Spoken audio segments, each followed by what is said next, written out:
¿Qué onda, my friends? Bienvenidos al primer episodio de este nuevo proyecto que se llama el podcast de la FAR al mundo real, donde básicamente vamos a entrevistar a muchos amigos que han estudiado diversas carreras y eventualmente viendo cómo se posicionaron de diversos sectores laborales. Yo soy Ceci Y yo soy Saúl. y este es el primer episodio. Entonces voy a entrevistar a la que no solo es mi gran amiga, sino mi esposa y también un modelo a seguir en el sector laboral, ¿no? Que a mí me impresiona mucho cómo ha evolucionado y toda la dedicación que le ha metido. Y bueno, la primera pregunta es, ¿qué estudiaste y por qué decidiste estudiar eso? Yo estudié química farmacobióloga en la Facultad de Químicas en la UNAM y lo decidí estudiar por un profesor de secundaria que me gustaba mucho su clase y él era QFB. Entonces él me inspiró para estudiar esto. ¿Y en qué momento decidiste, sabes qué? Pues QFB me gusta.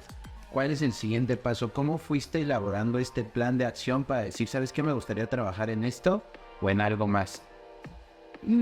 Pues la carrera tiene el tronco común y tiene varias clases. Yo me enfoqué más al lado de farmacia y justo en una de las clases vi lo que es investigación clínica y me interesó desde el primer día y fui aprendiendo un poco más de esos en las materias. Y por ejemplo, ya que mencionaste materias, ¿cómo dirías que fue tu desempeño académico? No sé, o sea, por ejemplo, mucha banda está como preocupada de tratar de sacar muy buenas calificaciones, tratar de, pues, tener una carrera de buenos números, pero sabemos que el mundo real no es tan así, ¿no? Que muchas aptitudes no necesariamente van ligadas a las calificaciones. Entonces, desde tu experiencia, ¿cómo dirías que fue tu trayectoria a nivel estudiantil en la carrera? Pues yo diría que fue buena en general, o sea, siempre era una niña de buenas calificaciones y todo, pero la FAC, la verdad, es una carrera más de resistencia, tiene muchos laboratorios, tiene muchos proyectos, lo que al menos desde mi punto de vista hizo que esa niña de 10 ya no fuera de 10 y como tú dijiste, a veces la calificación no es lo que más importa y desarrollas otras habilidades que en las empresas son más valoradas que la calificación. A mí nunca me han pedido tirar materias y decir, no sacaste 8 en microbiología, entonces pues no te vamos a contratar. Bueno, o sea, entonces eso es un buen punto, ¿no?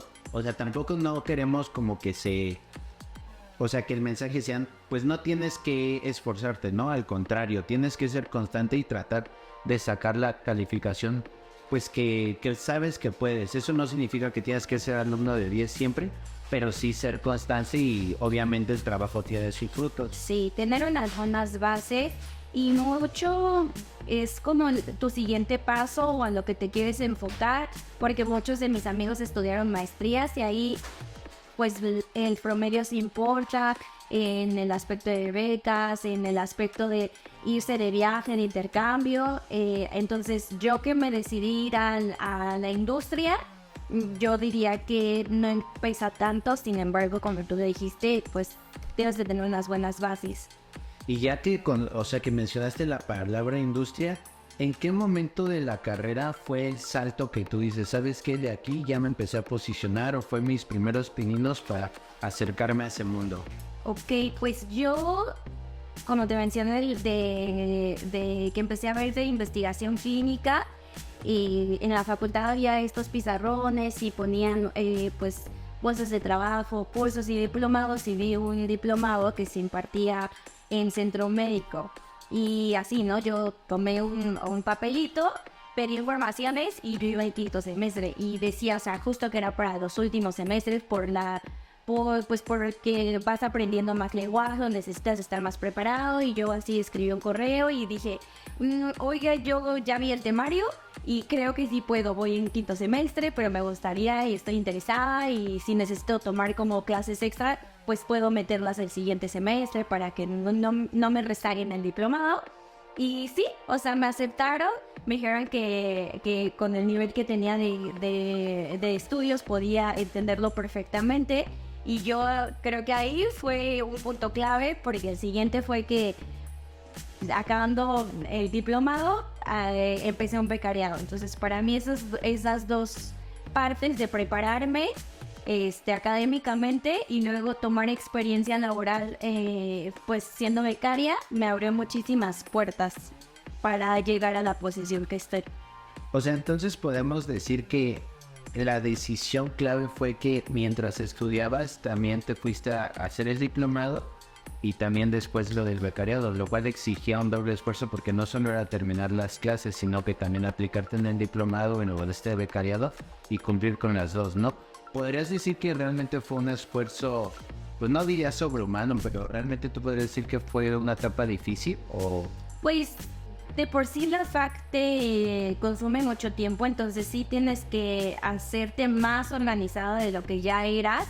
Y en mi caso, pues la Facultad de Química hace, o sea, puedes estar todo el día allá, ¿no? Tú metes las materias, tú escoges a los profesores y depende de los laboratorios. Hay laboratorios muy largos. Eso hace que a veces los grupos se llenan y entonces tú tienes que escoger otro grupo. Entonces implicó más organización. Mis fines de semana, pues, adiós descanso. Pero creo que esta inversión sí la vi recuperada cuando yo salí. Yo antes de titularme yo ya tenía trabajo, por ejemplo, ¿no? Entonces si yo pudiera dar un consejo, daría eso, ¿no? De que antes de que termines la escuela, pues tomes algo que te abra las puertas si tú quieres trabajar en la industria. En mi caso fue un becariado y lo recomiendo al 100%. Y entonces, o sea, una vez terminando el becariado, también ya habías terminado materias. Entonces, de ahí, ¿cómo fue el salto a tu primer trabajo y cuál fue tu primer trabajo? Pues, terminé materias, pero me faltaba la titulación. Entonces, yo después de terminar mi becariado salí a una posición y digo, oigan, me gustaría aplicar. Era de regulatorio. Pero no te habías titulado. Pero no me habían titulado. Di como justo este estatus, ¿no? De me falta hacer mi servicio social, estaba terminándolo, me falta mi titulación y me faltaba créditos de optativas, que era una clase nada más. Entonces, la que en aquel entonces era mi jefa, me dijo, pero ¿crees que vas a poder ahora son 8 horas, ya no es un becariado, ya tienes responsabilidades, tienes un contrato, ¿crees que vas a poder? Y yo dije, sí, obviamente eso, el becariado me sirvió de experiencia para saber cómo organizarme y sabía cuál era mi prioridad. Entonces me dieron una oportunidad y en el proceso pues me titulé e incluso pues ahí crecí en la misma empresa que pues se me hizo fabuloso. Pero a ver, por ejemplo, o sea, suena como magia el hecho de decir, me titulé, estaba en el becariado, terminé mis créditos. O sea, ¿cómo dirías que te organizaste? O sea, porque pues son muchas actividades y tienes que cumplir con todas, ¿no? Y en los trayectos pues es tiempo, o sea, ¿fue difícil? ¿Cuántas horas dormías? ¿O cómo le hacías para terminar la materia de buena manera, no dormirte en el becariado y aprender? Pues mira, aparte yo no vivía tan cerca del trabajo, y entonces lo que yo hice de la estrategia fue, durante el becariado que lo apliqué para el trabajo, pues fue mandar todas mis materias a la tarde, ¿no? Entonces pues iba primero a la empresa a trabajar y a veces en la hora de la comida tenía que regresar, tomaba el metrobús y regresaba a CEU y hacía como porque aparte tienes como cosas extracurriculares como lavar el material. En inmunología tienes que ir a inyectar un conejo durante todo el tiempo que no son clases, ¿no? Entonces todo ese tiempo pues y en mi hora de comida pedía mi box lunch, iba comiendo en el metrobús, iba a hacer esa hora actividades de la escuela, regresaba, estaba otras 2 horas en el becariado y otra vez me iba a la facultad y de ahí hasta las 9 de la noche, que es la última clase, y a casa, ¿no? Entonces llegaba a casa, que era como 1 hora de camino, y hacía tarea, hacía reportes, hacía la verdad en el trabajo pues era como solo de trabajo, solo en las horas trataba de enfocarme, ponía mi teléfono lejos de mí para que no me distrajera, y en el trabajo sacaba pues el trabajo en horas laborales porque sabía que yo el otro tiempo no podía disponer de él. Los fines de semana pues me dedicaba a titularme, a leer, a hacer el trabajo monográfico, a mandarle cosas a mi asesora, entonces, y así. O sea, por ejemplo, es notable que hiciste un esfuerzo muy grande y le diste prioridad a esto, ¿no? A buscar esa primera oportunidad para posicionarte. Pero en cuanto a vida personal, por ejemplo, ¿cómo equilibrabas, no sé, compartir con tus amigos o las fiestas? ¿O de plano eso no existía en su momento? Pues sí existía, pero los primeros semestres se disfrutan mucho más. Mis mejores amigos son de los primeros semestres y la verdad conforme vas acabando el tronco común, pues que cada quien se separa y cada quien tiene sus cosas. Y aunque, o sea, no era, o sea, mi caso es como a lo mejor un poco específico, pero todos ya teníamos otras cosas que hacer y cuando nos podíamos ver justo, ¿no? O sea, pues si era el fin de semana y yo sabía que tenía que leer el fin de semana o estar escribiendo y a veces decidía irme con mis amigos porque lo necesitaban, pero el costo era no dormir o pues, o sea, llegar y pues ni modo, ¿no? Ya te divertiste, ahora pues sigue estudiando o abre la laptop y hasta que termines. Y retomando esta parte de que lograste posicionarte en la empresa, ¿cómo nos explicarías qué fue tu primer trabajo? ¿Qué hacías y qué responsabilidades tenías? Pues mi primer trabajo tenía que ver mucho con la regulación, entonces pues leer normas, saber qué hace Cofepris, sometíamos todos los dossiers que tienen que ver para moléculas nuevas en investigación, en protocolos clínicos. Entonces hablas un poco con los doctores o con las coordinadoras para que te manden ciertas cartas y le das como la revisión y la calidad para que cuando tú sometas el trámite, Cofepris lo apruebe y apoyas pues a diferentes áreas, ¿no? O sea, de la investigación a diferentes roles más bien. Y a un tema administrativo y eso es como mi primera principal función. ¿Cuánto duraste en ese trabajo? Duré 3 años. Y de ahí, ¿cómo fue tu carrera laboral? Pues de ahí mi siguiente paso, o sea, yo he seguido así como la escalerita que marca porque puedes crecer lateralmente o hacerte especialista o tener un senior que se llama en la empresa de la misma posición, crecer en la misma posición y tener más responsabilidad o tener gente a tu cargo pero en el mismo rol. Entonces yo crecí a monitor clínico, me fui de la empresa porque la empresa aparte era especializada en oncología y obviamente para llevar protocolos como monitor debes de tener experiencia, cosa que ya no tenía. Y sí me ayudaron mucho y sí algunos monitores me llevaban, así como regulatoria, a revisar la carpeta administrativa y ellos me enseñaban un poquito ahí en campo. Pero definitivamente yo necesitaba agarrar experiencia, así que decidí partir a una empresa que forma a monitores, ¿no? Que también eso fue muy bueno porque todos somos de la misma edad o hay mucho con monitoreo y te dejan juntar con gente que tiene mucha experiencia, te lleva a los sitios de investigación y te permite pues aprender diferentes formas porque ahí ya estás face to face con el sitio, con el doctor, con la coordinadora, con la enfermera y tú tienes que responder preguntas del protocolo o tú eres la persona que te hablan y te dicen tengo el paciente aquí y el medicamento o el sistema no abre para dispensar el medicamento, ¿qué hago? Y tú tienes que resolver, a lo mejor estás en visita o a lo mejor estás, entonces fue diferente, o sea, me sirvió mucho, creo que me sirvió mucho porque yo ya todo el regulatorio, lo administrativo y el lenguaje que se habla ya no manejaba, pero pues tienes que desarrollar otras skills, entonces... Y por ejemplo, o sea, de ese segundo trabajo al trabajo actual, ¿hay mucha diferencia o exactamente qué haces ahora? Pues, o sea, sí y no, porque como si pudiera decir, eres manager del sitio en la posición de CRA y ahora soy manager de proyecto. Entonces, yo a nivel México, yo lidereo protocolos de investigación y en el protocolo que llevo a cabo o en los protocolos que llevamos a cabo, pues tengo mi equipo que es regulatorio, mi equipo de monitores, mi equipo financiero.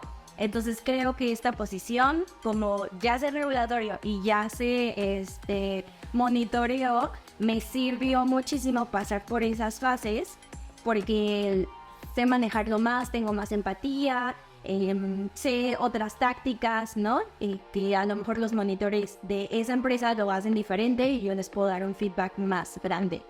O sea, a mí lo que me sorprende mucho es que en esta parte de la farmacéutica, pues hay mucho campo laboral, ¿no? Realmente muchas personas de diversas áreas se pueden involucrar, pero por lo que me has dicho, no es tan sencillo como entrar. Una vez dentro, pues ya puedes ir creciendo, pero entrar, pues es relativamente complicado, dirías, ¿o de qué dependería? Pues en mi área no es que sea complicado, sino es que se especializa la gente, o sea, es un área especializada o sea, ya estás dentro del mundo de la industria farmacéutica y entonces te tienes que especializar en investigación clínica, que como te dije, hay muchas palabras o mucho lenguaje específico, regulación específica, entonces no es que sea difícil, solamente que te tienes que especializar, que para mí, justo el diplomado me sirvió muchísimo.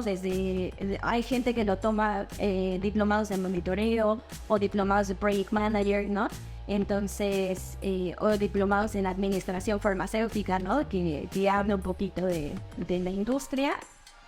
Eso puede ser que sea específica y también algo que al menos aquí en México que todos sabemos que el idioma es una empresa multinacional y la mayor cantidad de veces se habla en inglés y los documentos se mandan en inglés y sí se traducen y sí en México pues tú hablas en español, pero generalmente en las cuentas globales o en los meetings de países, incluso aunque sean Latinoamérica, se escoge el idioma inglés.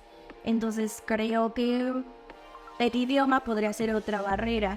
Sí, entonces vale la pena que la banda que nos esté escuchando, que desde un principio, en la medida de lo posible, se vayan, pues no sé, ya sea preparando de alguna u otra manera y que no dejen el inglés para que su mundo se abra, ¿no? Que tengan más oportunidades. Y por ejemplo, ya llegando a la última parte, tu trabajo suena con muchas responsabilidades, ¿no? Y obviamente es a partir de toda una carrera de experiencia que lograste tener esta posición. Actualmente, ¿cuál dirías que son las ventajas y desventajas de tu trabajo? Pues las ventajas, híjole, la verdad es que a mí me ha gustado mucho mi trabajo. La empresa o la industria farmacéutica, la verdad es que tiene un chip muy como Google, que trata bien a tus empleados, que tienes home office. Antes de que fuera la pandemia y existiera el home office, yo era home office. De que hay mucha, pues es muy innovador, ¿no? En la parte donde yo estoy son medicamentos que van a salir en 5, 10 años, algunos no van a salir porque no llegan a cumplir los datos, entonces es muy interesante, creo que te tiene que gustar mucho leer y sí es un ambiente estresante, pero todas las industrias farmacéuticas que he estado, pues uno de los eslogans es que los hacemos por los pacientes y eso es muy bonito, o sea, saber que estás trabajando por el bien de alguien, por descubrir un nuevo tratamiento, por darle calidad de vida, sobrevida, entonces pues sí te llena. O sea, pero por ejemplo, en su momento los monitores viajan mucho, ¿no? Que puede ser como que como dicen, un arma de dos filos. Viajar mucho, pues a mucha gente le gustará, pero también exige levantarte muy temprano, ser muy organizada para ir al sitio y también pues leer los protocolos, ¿no? Y que se cumplan en tiempo y forma. El problema es que, bueno, también la ventaja es que te dan viáticos y comerías bien, pero eso, quieras o no, pues también te pega físicamente y pues como dijiste, es un nivel de estrés, pero que pues cada uno decide sus prioridades, ¿no? Ahora, por ejemplo, que tienes una posición de mayor rango, pues ya no vas a viajar tanto, pero en su momento pues tenías que dedicar tiempo a eso, ¿no? Y es parte del equilibrio de tu vida. También creo que al final es las prioridades que cada quien tenga y cómo puede equilibrar su trabajo con su vida privada. Por ejemplo, ¿a ti te cuesta, con tantas responsabilidades y tanto estrés, dirías que o a lo largo de tu vida te costó manejar eso? Sí me costó, o sea, llega un punto donde el trabajo nunca se va a acabar y manejar este balance vida y trabajo llega a ser, pues no cumplirse, ¿no? O sea, justo cuando viajas tanto o ahora con mi nuevo rol que que no solo son protocolos, son muchos protocolos y yo soy la persona que tiene que dar las órdenes y dar la guía y decir si vamos o no vamos, entonces siempre le tienes que invertir más y eso es tiempo. Entonces, pues tienes que, hoy no sé cómo decirlo, pero es muy difícil llegar a ese equilibrio, ¿no? La verdad es que si yo pudiera estar trabajando aquí, trabajaría, ¿no? Y si yo soy que no es sano, exacto. Y poco a poco vas aprendiendo. También algo muy bonito de la industria es que te dan muchos cursos de work-life balance, de cómo administrar tu tiempo, porque trabajar 12 horas o 9 horas o muchas horas no es sano, te desenfocas y puedes tener pues un error que en este caso no se permite, ¿no? O no se deberían de tener, ¿no? Por el impacto que tiene. Entonces, creo que ya no sé manejar y sé decir basta y sé que voy a dormir. Y del otro lado del mundo, ahorita trabajamos con Polonia, por ejemplo, pues yo estoy durmiendo y ellos están mandando mails y pues ahí va a estar. Cuando yo despierte, pues voy a trabajar sobre eso. Entonces, sí es difícil y como todo, creo que son picos. Hay veces que hay mucho trabajo y pues lo tienes que hacer de alguna forma. Y hay otras veces que yo digo, bueno, hasta aquí cierro mi laptop, hasta hoy ya di lo que tenía que dar o ya las prioridades se sacaron y mañana será otro día. Entonces ya para, digamos, llegar a la última parte de esta entrevista, podríamos resumir que si bien uno tiene que ser constante a lo largo de la carrera, lo importante es como buscar estas alternativas, ¿no? Donde tal vez las materias, pues estamos acostumbrados a un sistema educativo donde el profesor enseña y el alumno tiene que repetir o aprender lo que nos demuestra, ¿no? Sin embargo, pues hay otras formas. No sé, el diplomado a ti te dio esas bases que tal vez nunca las ibas a ver en una materia, ¿no? Tal cual de la carrera. Y no solo eso, sino que te catapultó a tu becariado, que significó un parteaguas en tu carrera, ¿no? Y ya de ahí, pues tuviste la fortuna, que más que, pues no diría, o sea, siempre he creído que el trabajo habla por sí solo, pero también tienes esta variante de tal vez suerte o como quieras llamarle, pero al final del día trabajaste mucho, te esforzaste, ¿no? O sea, más allá de sacar buenas calificaciones, lo que siempre fuiste es constancia. Y por ejemplo, que sí, esto es importante de tratar de balancear el trabajo con la vida privada, que no todo es trabajo, pero cuando hay que trabajar hay que hacerlo de buena manera y poco a poco ir avanzando, ¿no? Entonces, ¿cuál dirías que fue o es tu mayor virtud? ¿Y cuál consejo le darías a la audiencia para que más o menos siguiera un camino? Tal vez no todo el mundo quiere llegar a esas posiciones, pero sí quiere un trabajo, pues así, que lo disfrutes, como en tu caso, ¿no? ¿Cuál dirías que fue esa parte? Pues siento que disciplina, ¿no? Mencionaste constancia, creo que también. Y saber, o sea, yo desde que tomé la clase supe que quería al menos saber más de eso, ¿no? Entonces saber lo que quieres, que a veces es muy difícil, pero intentar decir, no me gustó la vida de Godín, ¿no? Y entonces voy a hacer otra cosa, pero probarlo. Entonces, a mí sí creo que el becariado me dio mucha ventaja. Cuando yo salí o todos mis compañeros se titularon, pues mucha gente empezó a buscar su primer trabajo y te encuentras un reto, ¿no? De que no te contratan porque no tienes experiencia. Entonces, para mí, si te quieres dedicar a la industria, antes de que termines tus materias, que tomes algo relacionado a la industria y pues sería eso. Ok, pues fue el primer episodio. Creo que nos llevamos muy buenas reflexiones. Y sobre todo que todo es posible, ¿no? O sea, creo que, o sea, no quiero como manejarlo desde el punto de vista de que es como la meritocracia, porque depende de muchos factores. Pero creo que un punto crucial es ser disciplinado y como bien dijiste, tal vez es difícil encontrar lo que te apasione, pero el primer paso es intentarlo y sobre la marcha te vas a dando cuenta, ¿no? Gracias primero y pues suscríbanse, es el primer ensayo, lógicamente esto vamos a tomándolo en serio y esperamos que crezca como la espuma. Entonces suscríbanse, denle like y bueno, nos estamos viendo y gracias. Saludos. Saludos, dejen sus comentarios, bye.